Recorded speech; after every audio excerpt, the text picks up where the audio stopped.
Hello merger acquisition रो ए video series रे आज आमे देखिबा ईबीओ विषय रे। What is EBO?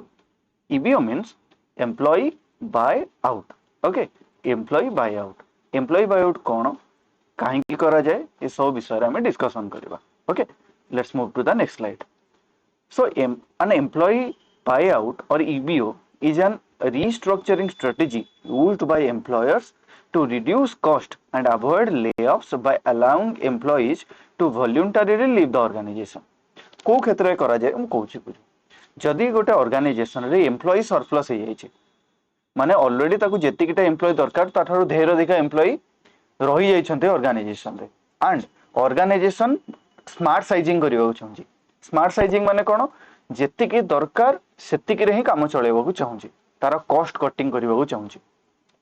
तो से क्षेत्र में कोन हबो से एम्प्लॉय को तापर बहुत गुडा ऑप्शन अछि ना, एदर से एम्प्लॉय को ले ऑफ कर दबो किंबा एम्प्लॉय ले ऑफ कले किंतु सोसाइटी को गोटे बैड मेसेज जाय से कंपनी विषय रे।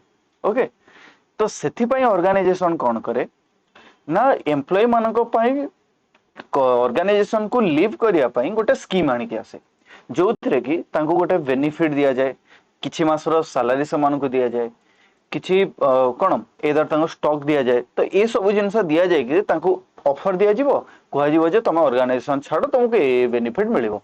ओके, तो जो माने इंटरेस्टेड से माने कोन करिवे से बेनिफिट उठेबे एंड पळै जिवे। ओके, तो आकु ही कहंती एम्प्लॉय बाय आउट। ओके, माने तांको वॉलंटरीली ऑर्गेनाइजेशन छाड़िया पई ऑर्गेनाइजेशन कोन करे ऑफर आनी के आसे जे आमे तुमको जोर जबरदस्ती विदा कर दोनु, तुमको आमे वॉलंटरीली कहूछु जे जिंस धर और ऑर्गेनाइजेशन छाड़ी के जाओ। Employee bye out can offer to individuals and entire organisation. Okay, तो दीटा प्रकार हे पारे, एम्प्लॉय की दिया पारे किंबा कॉर्पोरेट रिस्ट्रक्चरिंग केस रे भी दिया जाई पारे। कॉर्पोरेट रिस्ट्रक्चरिंग कहले कोन बुझो ता विषय रे मु आउ गोटे डेडिकेटेडली वीडियो बनै देबी। ओके, कॉर्पोरेट रिस्ट्रक्चरिंग का कहे सिंपल अर्थ रे कहले कोन बुझो माने हमर गोटे बिजनेस को हमें आउ थरे रिस्ट्रक्चर करूचे। ओके, लेट गोटे फार्म थला ताको आउ गोटे फार्म एक्वायर कर देले, एबे से फार्म रो पूरा आमूलचूल परिवर्तन कर देबो चाहूची। ओके, ताको आ जाए कॉर्पोरेट रिस्ट्रक्चरिंग आउ गोटे वीडियो रे पूरा डिटेल रे कवर कर देबी। A buyout package generally consists of severance pay, benefits, pension, stocks and outplacements. ये सब जिनस ताधर इंक्लूडेड है कि the components included many may differ between packages.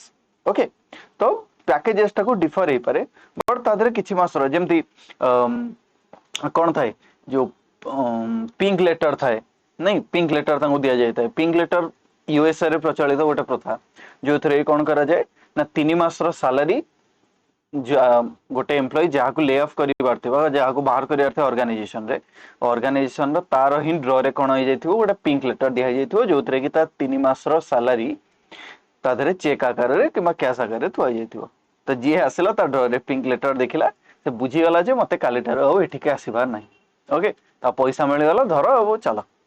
Okay, तो ये सब जिनस प्रचलित तो ताकू हमें एम्प्लॉय बाय आउट बोली धरि परिबा जे एतिकी बेनिफिट मिलला तमे आकु नियो आ ऑर्गेनाइजेशन छाड़ो एवं जाओ। ओके, तो ऑर्गेनाइजेशन को स्मार्ट साइजिंग करिया पई, डाउन साइजिंग करिया पई एम्प्लॉय बाय आउट को यूज करा जाए। Okay, thank you.